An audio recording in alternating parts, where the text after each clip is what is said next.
Hey y'all, I'm Stuart. I'm the Central Arkansas Library System social media coordinator. Hi, I'm Catherine. I work in youth services at the main library on level 4.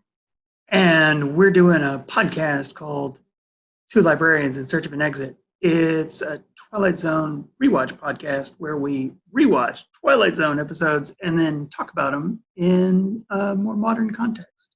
Yeah. Because sometimes it's relevant. Hey, just like last week, go to Apple Podcasts and find us there. Please. Say hello and subscribe and rate and good things. Yeah. So this week we're going to talk about the Bewitchin Pool. Yeah. We're taking a break from the emotionally tumultuous episodes.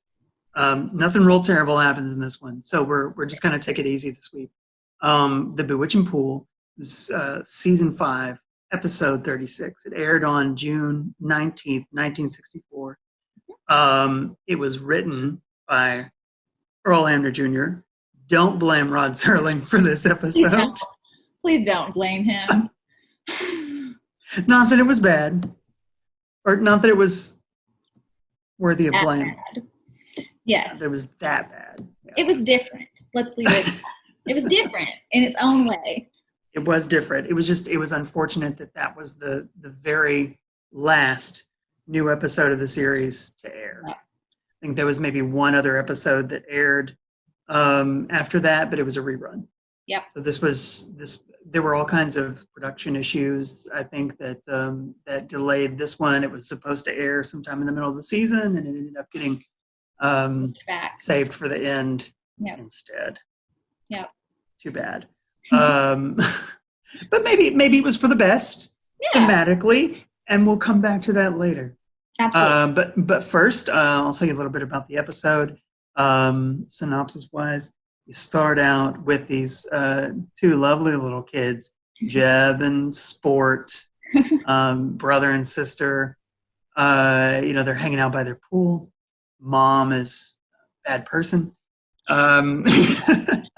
You can make a joke about making a drinking game every time she says "you darn kids" if she weren't obviously such a drinker herself.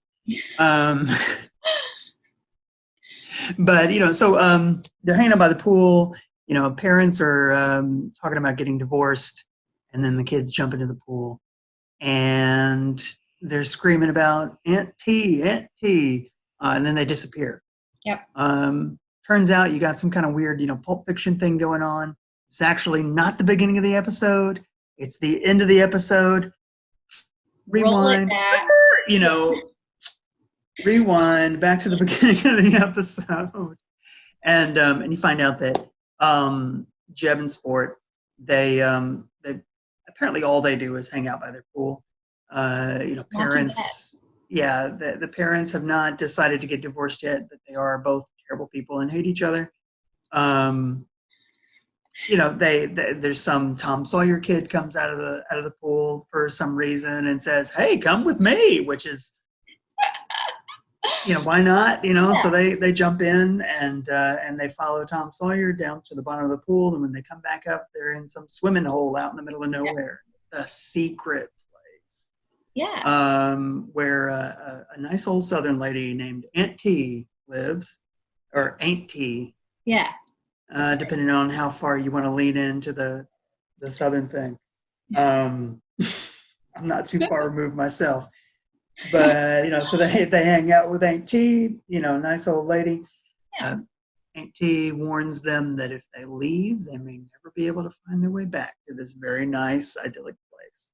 Yeah. But they do go back home, and then they end up going back to Aunt T's and then going back home before we get to the point where we were at the beginning, where they go back and decide to stay because their parents have announced, "We're getting a divorce. You have to decide which one of us you're going to live with." And the kids know what's up. They know both of their parents are terrible people, and they don't want to live with either one. They want to go and hang out with Aunt T and learn the joys of labor.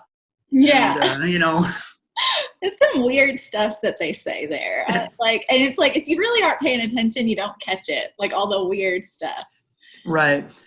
So yeah, so they're just sitting there and they're having a slice of cake with Aunt T, and they hear their parents calling their names. And they're like, you know what? Another slice of cake. Get it? We're just gonna stay here forever. Yes. And maybe Sport grows up to be Aunt T, the next iteration of Aunt T herself. Who knows? It's the Twilight Zone. Anything is possible. But that's the episode in a nutshell. Yeah. Right. Yes. Just keeping it brief.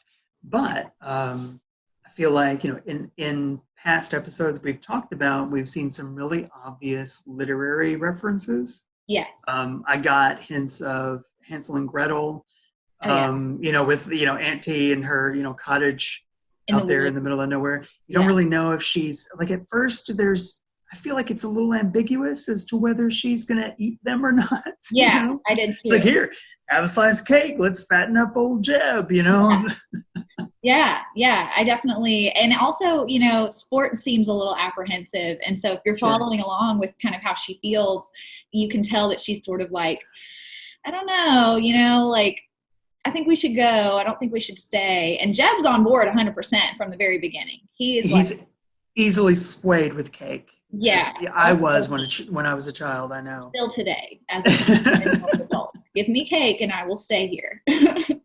Okay. So, there was that, and I feel that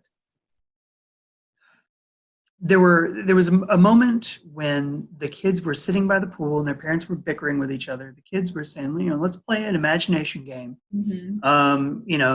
We're floating down the river on a raft, and we come to an island, and there's a swimming hole, and there's rattlesnakes, and there's caves, and there's an old witch. Yeah. And so, they find, what looks like a nice little swimming hole, and they find an old woman, living out there with a bunch of kids. She also, I think even in that same conversation, they talk about the Huck Finn kid. Mm-hmm. They talk about the cake. She's like, they give the kid a piece of cake and he's happy, and she hugs him. And I think that's, they basically envisioned their own paradise. And it made me wonder, could, later on in the episode, and I don't want to get ahead of myself here, so let me know if I'm getting ahead of where we need to be, but Sport asks Aunt T, how do kids get here? Like, what's going on? And Aunt T says, sometimes they show up like at the front door. Sometimes they show up in just doorways. They come down the chimney. So it makes me wonder, like, does this place look different to every kid? Oh, like, do the kids experience it differently? Yeah. It's like the room of requirement. Yeah, because the kid, it was really like exactly what they envisioned. I mean, and even at the end, they're eating cake again. Yeah, cake is a very important element here. Yeah, because they envisioned cake. They imagined cake. So now, like, for them, it's an old lady in the woods with a swimming hole with, what was the kid's name? Wit, yeah. Yeah, the Tom Sawyer kid, yeah. Or yeah. Did I say Huck? Well, or it's the same, yeah. Yeah. Mark Twain. Yeah. So it's like their idea of their utopia lasted through the entire episode. So I'm wondering, like, if they had been like, it's a castle with a princess and a dragon, like, would that have been what it was? Yeah. And, there are a lot of other kids there. Yeah. A surprisingly, diverse group of kids for 1964 television. Are any of them experiencing it differently while Jeb and Sport are seeing this cottage in the woods? Yeah. With a nice old lady. Are any of them experiencing the castle with the knight and princess? Because they only interact with knight and the prince. Yeah. They only interact with the kid they imagined. With Wit, yeah. Maybe Wit is like their like guide or something. Yeah. Like Dante's Inferno. Yeah. I think that I would have loved that as a kid, being able to, like, think about a cool place and, like, being able to go to exactly the place that you imagined. Sure, yeah. As a often bored only child growing up in a place that looked a whole lot like Auntie's, except for the, is it curiously absent of other children. But I imagined a lot of things like that. Yeah, okay, well, yeah, I'm traipsing through, a jungle, or here's a castle, and I'm gonna Yeah. steal some sort of artifact from the evil wizard or whatever. I don't Yeah. know. I'm not a kid anymore. I don't remember that stuff. I didn't write it down. I specifically remember as a child imagining that I was jumping over a moat, which was Oh yeah, actually a ditch by the baseball fields. And I fell in. And all of my comrades, all of my friends right. left me there. Not friends. Yeah. So I could have used the wit in my life. Yeah. That's for sure. Like wits may be an imaginary friend, or a dead pagan poet from ancient times to guide them through the secret place. Yeah. I would have loved a dead pagan poet in my life. It's basically what I am now. No, I'm just kidding.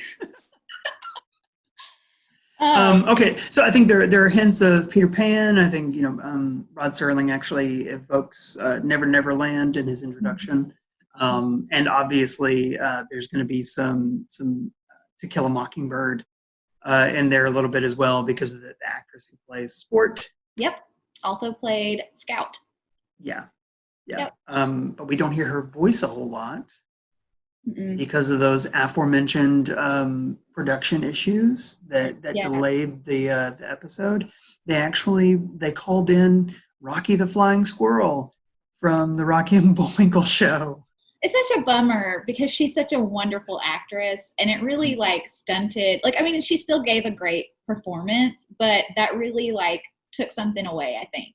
It was a really bad voiceover job done there, and it just kind of added to the surrealness of this episode. I think just kind of watching how poorly the dialogue matches the movements of her mouth, and why is it just this one character who has this kind of difficulty, and weird thing. Yeah, it's like one moment when she's in the cottage with Aunt T, she has one voice, and then when she's outside by the pool, she's Rocky the Flying Squirrel. Yeah, and it doesn't help the constant back and forth you have there. It doesn't easily hide what's going on. It's a big mess for as an adult viewer trying to wrap my head around what's going on. Yeah, I mean, I remember seeing this episode as a kid. Yeah. While I did grow up out in the woods, not a lot of kids around, lots of adults around. None of them concerned with what this young kid was watching. So I saw a lot of horror movies, and I saw a lot of Twilight Zone as a young kid. And this is one that I distinctly remember seeing early. And maybe it's because there are kids, and they are the central characters of this episode. Yeah. Maybe that's why. But I don't remember from then. I don't remember all of the stuff that I noticed as an adult. It doesn't quite match the dialogue with the movements of her mouth. And, why are they not scared of this woman? Why are they not freaked out when this little boy just pops up in their pool? With a hat on. With a hat on. Yeah. Well, he had a little string. It was tied, so it wouldn't fall off. But still, take off your hat. The dad has the sense to take off his shoes before he jumps in the pool after them. Yeah. Why doesn't this kid take off his hat? Yeah. Well, and that whole scene with the dad, the mom, it was just they go between being really upset, and then also just he jumps in the pool. He's upset enough because when they finally go down and they're like, we're going to leave forever. And the mom's like, they're drowning. And he takes off his jacket, takes off his shoes, gets in the pool. And then he comes up, and instead of being I can't find them, he comes up and he's just they're not down there. Yeah. So no, the writing is not great. The acting is not great. The editing is nothing special. It's actually a little weird. It makes it a little confusing. The directing is boring. Why is this episode something we remember? But at the same time, it does have all of the hallmarks, I think, of a classic Yeah. Twilight Zone episode. You have these characters who are transported into like an unfamiliar situation, Yeah. and they go on a journey that kind of that changes them a little bit. But it does raise a question for me.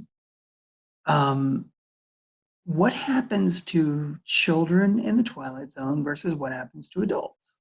Yes. I'm happy with what happens to children. Sure.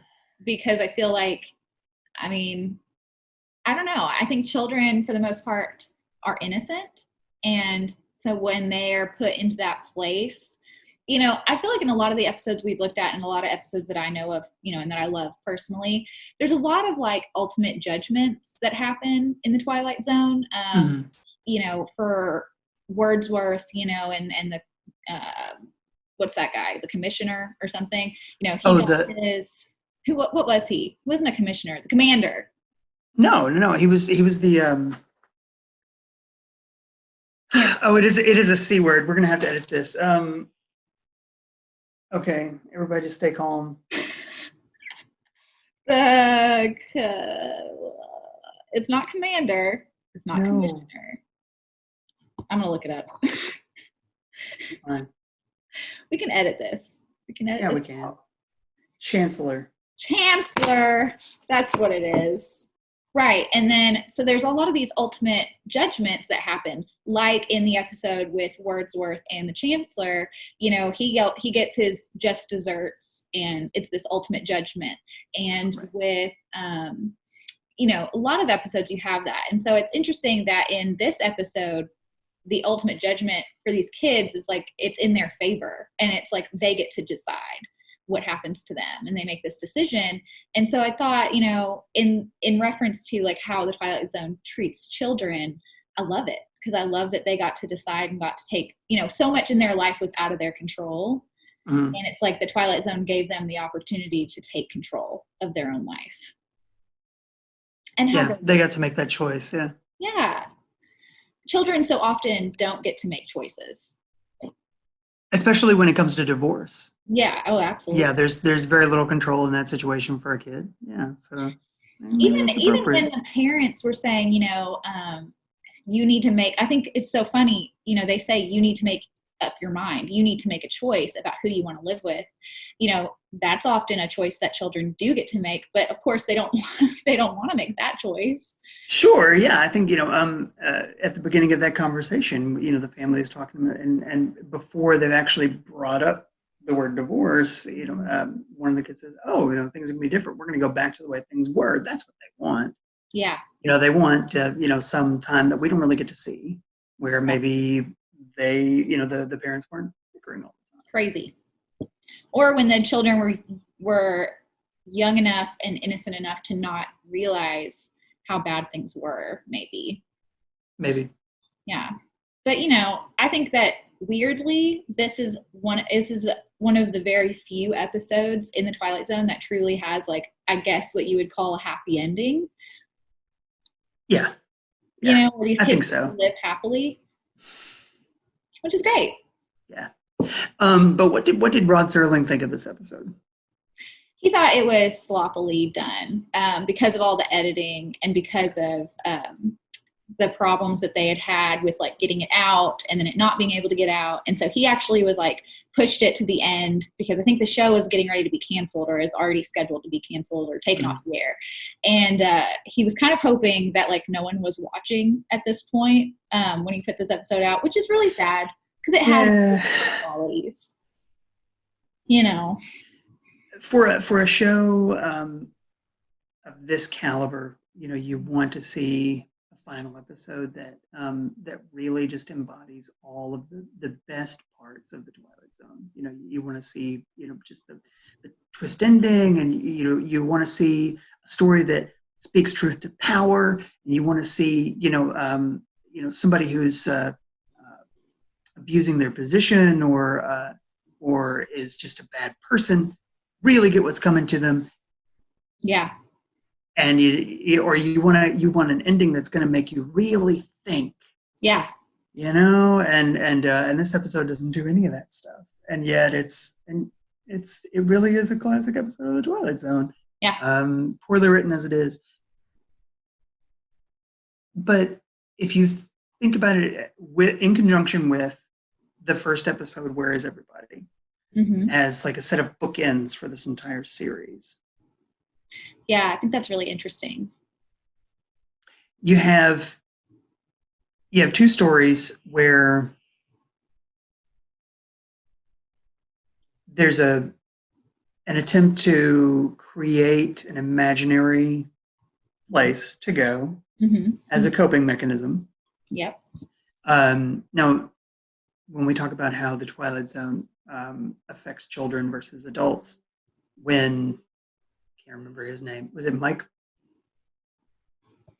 It was the astronaut. Yeah, the astronaut. When the astronaut goes into his, isolation chamber, he hallucinates this empty town, and he is standing at, on the cliff, right, looking out over the precipice of the space age. He's ready to dive in and go to the moon. And what he gets in the Twilight Zone is he gets confronted with like a crippling sense of loneliness, right, and isolation. And I don't want to get too like 10th grade English class, but in the Bewitching Pool, you have these kids who, in their own way, they are on the precipice of, say, like maybe adolescence. Yeah. They've got their entire lives ahead of them, not like, an entire era of, human advancement and progress, but their own personal, progress and advancement. And all of the potential of the universe and everything. And they get to imagine a place for themselves to go as well. But it's a place of comfort rather than isolation. And it's a place of safety rather than, I don't know, it's not necessarily danger what the astronaut was experiencing. His name is Mike Ferris. Ferris, thank you. Yeah. There's going to be a lot of editing in this episode. There's not. That's okay. Yeah. I mean, I think it's totally like human to not know their name. Oh, sorry, Mike. Well, I actually agree with you, but something popped into my mind as you were talking about, the relation between Mike Ferris as a person and how he handled the Twilight Zone, or really more so how the Twilight Zone handled him, and how it handled these kids. Mike Ferris was fearful. I think at the bottom of what happened to him, it was his fear expressing itself. He was in this place, in this capsule alone. And he created this place that kind of embodied what he was experiencing, just in a different way. So he was experiencing fear and isolation. These kids were also experiencing fear and isolation. I mean, I think that realistically, if you look at this in like a realer sense, these kids kind of had to have some idea that like things were not good at home. Their parents were arguing all the time, yelling, like calling each other names, calling them names and stuff like that. And so, they also created a place, but like you said, it was a place to escape from a place of already being in isolation. So it's almost like those two experiences where Mike Ferris escaped that place of isolation by coming back into the real world. The kids escaped fear and isolation by going into an imaginary world. Right. So they're almost maybe mirror images of each other. Yeah, exactly. That's even better than I thought. And was it on purpose? Who knows? Was it just the way the Twilight Zone mirrored it? Yeah. The Twilight Zone made this the last episode so that it could have the perfection of the mirror storytelling. Yeah. Just sitting there for us to discover decades later. Yeah, absolutely. Thank you, Twilight Zone. Thanks. If Rod Serling only knew how it worked out for the best at the end of the day. Oh, he knows. Oh, good. He knows. Of course he does. I think that the Twilight Zone as like a whole show and how it progressed, and of course we'll have more episodes after this we'll discuss, but I like looking at it from that lens of like, I like the idea of looking at those 2 episodes and how they mirror each other, and first and last. And that's so great. Yeah, and it's going to be a nice positive counterbalance, I think, to the next episode we're going to talk about, but we're not there yet. Yeah. Gosh, so not to be like a total downer, but okay, so I think you and I have a shared experience in that we grew up with divorced parents, and there is a certain amount of maybe this happens with kids who have parents who never get divorced, but there's a need for escapism when you're a kid who is in a situation like that, whether it's a messy home life or a situation where the world is turned upside down, Oh yeah, I mean, due to a pandemic. Oh yeah, absolutely. I was just about to bring it to what's going on right now. Specifically for kids who are in crisis situations already, maybe in an unstable, like you said, home life, but now are also experiencing the pandemic, or kids who depend on their safe spaces like school or the library, who are having to work through life in this new normal or whatever. I would really be interested to introduce this episode to kids today in the same types of situations that maybe I was in when I was a kid. And, I was 9 when my parents got divorced. And I had, 2 very loving parents, but it still really rocks your world. And I'm curious to know if kids these days would experience it the same and really relate to it the same way I did.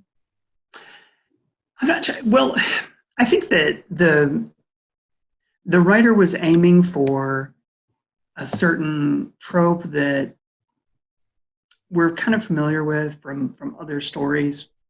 The idyllic, simple, down home life versus, the evil, wicked, corrupt, city, or maybe even suburban, modern existence. Materialistic. Complicated, complex, materialistic, so these kids are escaping into something more simplistic, and I would dare say that even though maybe you and I might have had some parallels to the experience that these kids have in the secret place in our own childhoods, back when this episode originally aired, adults who were viewing this episode for the first time, probably more of them than today, had a childhood that looked like that in some way. Yes. With nobody's wearing shoes, running around in the grass, and you go into the swimming hole and you're wearing a straw hat, or I never owned a straw hat. There were entire summers where I wore shoes maybe once or twice, and that was only because I was going to town. Yeah. You stay by the swimming pool, or you go and you jump across the ditch and fall in, or whatever. Running, jumping, climbing trees, right? But I think that at the time there were probably a lot of adults who had a childhood that looked like that, more so than people who had a childhood who looked like what Jeb and Sport had. So there's this trope of escaping to something more, like the olden times, the good old days, right? Yeah. Isn't there a term or saying that is like, new things are bad?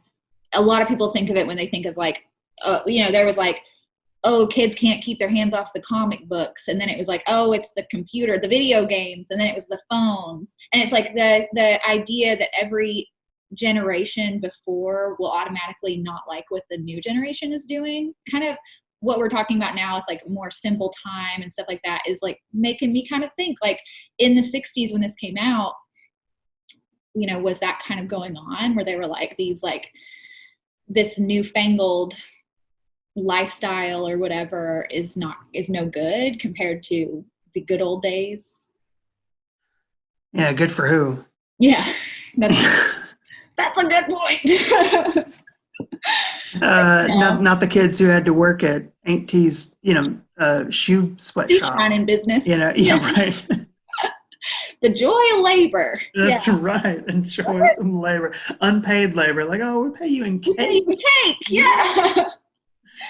I mean, shine those shoes. They might get me. I'm not gonna lie. Wait, how much cake are we talking here? Not very much, really. Honestly. Yeah, it's like very poorly iced because it's like, Jeb is in charge of this, Yeah. And he's never done it before. Right. She was very kind. I grew more as the episode progressed. In the very beginning, I felt like I was like, what are you doing, lady? Like, Absolutely. I don't like this. But then towards the end, I ended up not hating Aunt T. Yeah. I ended up not hating her so much because she was so kind. I think that Aunt T is like she's the other end of the spectrum. Yeah. If you think of the adults in a child's life being somewhere on a spectrum, you've got the extremes of I think there are far worse extremes than parents who are just like verbally abusive and hate each other. Right. It can get much worse. Of course. Right. But you've got them on one end, and you've got this very permissive and kind, sweet old lady, out in the woods, her cottage, just letting kids play most of the time. But then you have to shine shoes for the children, but none of the children in this episode wear shoes. Right. So making you do work that doesn't make any sense. Yeah. But there's chores. All kids have to have chores. Whatever. It's a very positive counterbalance to the parents. Maybe she's like the universal grandma. Sure, but I think that we can look at this spectrum that they represent. You're right. As maybe a guidepost for adults who care for children, especially in a crisis. If you're caring for children in a crisis, like you're an individual, you have your own emotional needs as an adult. You're a person. You have things that you're going through too. Right. But you can't attend to your own needs at the expense of the comfort and safety of the children that you care for, which is what those parents were doing. They were very selfish about the way that they were living their lives. And it's just kind of, it's a reminder, and it's good for now, but I think it's good for any time that if you're an adult who cares for children, you have to also consider their needs and make sure that they feel safe and comfortable and cared for. Don't let them hang out by the pool by themselves. Right. Yeah. Maybe don't do that. Maybe don't let them drown. Yeah. And then whenever you think they drown, don't just come up and be like, they're not down there. So what kids? I don't know. Yeah. I found this straw hat. Yeah. But on that same point with, especially like in terms of like being in a crisis and being in a bad situation, Aunt T is so kind to them. And I, from my perspective and just from my own experiences, kindness can be such a huge help in a crisis. It can make a big difference. Yeah. And it's not just like, oh, my parents are getting divorced and I really need a nice person, because like I think all of us, anyone who's been through a crisis, my crisis as a child being that my parents got divorced, I had a school counselor who was an amazing help for me, and she was so kind. Her name was Leanne Hanshaw, and she was amazing. Thanks, Leanne. Leanne, she's amazing. She had a cart, and she would come around for your birthday, and she would like pull this cart around, and she knew my parents were getting divorced. And when you heard her coming with her squeaky cart to give someone a birthday present, you were like so excited. And she knew that my parents were getting divorced. And so she would pull me out of class sometimes and give me like an eraser and from the cart, even though it wasn't my birthday. And that was huge for me. That like was so kind of her. And right. Yeah. It's such a small thing, when you think it materially, it's such a small thing, but when you're a kid, and plus is the value of the kindness. Yeah, absolutely. And she had the tiniest little office. I could go on and on about Leanne, but my point is that her kindness made my world feel so much calmer and so much more like I knew every day I could count on something nice. She would do something nice for me. So for Aunt T, and for these kids, like, and in a crisis, kindness is such a big deal. And, last episode we did talk about like how we choose to treat each other. And I think that this episode with Aunt T and these kids, again, really plays to that. How do you treat each other, especially when you're going through something? Yeah. And as a child, especially when I was probably closer to Jeb's age, more so than sport, but growing up, out in the woods, this idyllic kind of place. My grandmother was there. I had a nice little setup. It was fun, but I had the need for escapism. Maybe it's a universal kid thing.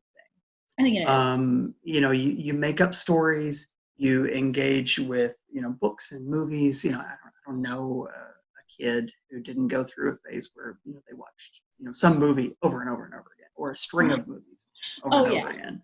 I had a little brother who's no longer my little brother. He's way bigger than me. I think I was like 14 when he was taller than me. It was sad, but he would watch what was it, like The Jungle Book over and over and over, and then he would watch, I think it was like The Little Mermaid or something had come out, and watch that over and over, and the Beauty and the Beast and Aladdin over and over until there was a new one to watch. Guy. Right, yeah, Disney kid, definitely. For me, it was like Return to Oz and RoboCop. But, like I said, nobody cared what I want. Yeah, I watched The Princess and the Goblin. Are you familiar with that movie? No. It's also like a traditional fairy tale. So it's like, I don't think that it's like it may be loosely based on like a Grimm's fairy tale. I don't know. All I remember is that the princess had to defeat the goblins by jumping on their feet. Like that was their like weak spot, is you had to like stamp on their feet.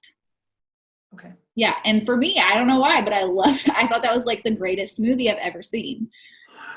Maybe I missed that one because it wasn't watching RoboCop over and over. I don't know where it came from. I don't know. It was definitely not Disney. So, but anyway, everybody had their, escapism. Everybody had their thing. Sure. Yeah. And when we talk about like the roles that adults can play, especially in a positive context, and the importance of kindness, but if you pair that with the importance of stories and escapism, when you're a parent, one of the big things you do is you read to your kid, yes, stories, the best way. Sometimes you get roped into making up stories, which yeah. I had to do many times. Oh, but your kid likes it. That's all that matters. I guess. remember stories my dad read me and made up, and I loved them. It was the best. Okay, so like, what story did you like to hear the most when you were a kid? Like, is there one that stands out? Yeah. So my dad would read me. Do you remember the book Are You My Mother? It's like a book about a little bird who like falls out of the nest or something like that. I don't know. I don't remember exactly, but he's looking for his mom. And he goes to all these different characters and he's like, "Are you my mother?" And there's a particular part in that book where he goes up to like a tractor, like a big like forklift tractor thing, and he calls it a snort because that's the noise that it makes. So now to this day, I'm 27 years old. My dad is in his late 50s, maybe 60s at this point. Okay. I'm a terrible daughter. You should know.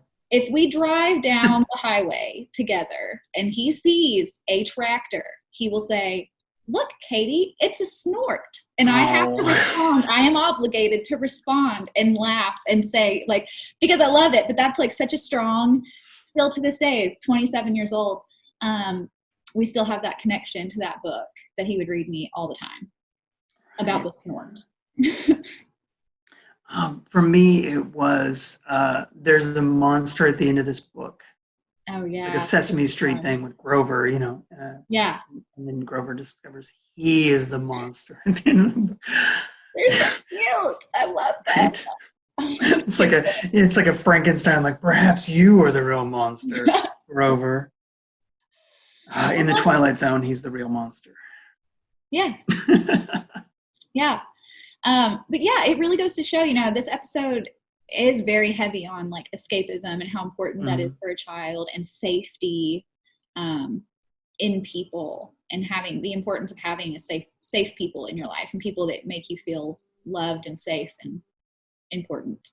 Yeah. So, I guess, if you're a kid watching this episode, take away that, hey, it's okay to imagine a wonderful place where you can go to that's totally different from the life you have. And if you're an adult watching this episode, don't treat kids the bad. moral of the story is don't be a jerk. Yeah. I mean, that's kind of what all the Twilight Zone episodes are. It's like, don't be a jerk. Don't be a jerk, yeah. Don't be a jerk. Don't be a fascist. I was just about to say that. Be nice to librarians. Yeah, definitely. Please be nice to librarians. We're trying our best. Yeah. So, I guess, we can draw this one to a close. We're about there, I think. Yeah, sounds great. I didn't even mention the thought I had where I was gonna tie in House of Leaves, but I think that's for the best. It usually is. Yeah. So, do you have any final thoughts about this episode? Anything that really just kind of rang true for you that you'll take with you forever from the Bewitching Pool, or is it just kind of the episode's over and let's just leave it at that? This episode is one that I think I will take away. I will take it with me. There are episodes in the Twilight Zone where you just accept what happened and you're just like, okay, sure. Then. And Time Enough at Last, you kind of have to just be like, okay. And then just go on with your life. This one's different. This one, it's a feel good Twilight Zone, which is weird and almost an oxymoron. You're kind of like, what, really? But my final thought is just the biggest thing that I took away from it was remembering how much kindness helped me. And it really reminded me that, and I mean, I try to be kind all the time, but sure. It just solidified that to me that it's important, especially for young people, to be patient and be kind and be mindful of your own problems and how important are they really. Sure. In the context of a young person's life. Yeah. And, in the pre-recording discussion that you and I had, we were talking about the different ways that you can view this episode, either from, a child who experienced the process of divorce, in childhood, or from the perspective of an adult who has experienced divorce. The process of divorce. Yep. Either way, yeah. For me personally, I'm going to see it from the point of view of the kids. Yeah. I don't identify with those adults. No. None of us is the villain in our own story, of course, but right. I'm so glad that these kids ultimately they have this place that they can go to, whether it's imaginary or not. Maybe the Twilight Zone created it for them based on their imagination, but they have this place that they can go to, and they're safe there. And they're happy there, and they're cared for, and there's it's a perfect place. It's a little utopia for kids, there's all kinds of games to play and other kids to play with. And there's somebody there. It's just a nice old grandmother. Yeah, and that's a beautiful idea that I think if you can create a character and just give them just something nice at the end, that's a great thing. It's very needed. Yeah, I'm glad that that's ultimately the Twilight Zone is over, and that's where it ends. It ends with these kids. They're like, you know what? Let's give them what they need. I'm just going to stay here. As it comes down to go back to this terrible crap or this wonderful cake. I'm going to choose the cake. Choose the cake every time. That's my advice to you. That's my takeaway. Choose the cake. Yeah, love that. Love that. Choose the cake. That's my personal mantra for the week. Choose the cake. Choose the cake, Catherine. All right. Well, thank you guys so much for watching. Yeah. What about our next episode? Yeah, next episode. It's gonna be polar opposite, I guess, from this Yeah. one. No happy ending. Somebody's gonna die.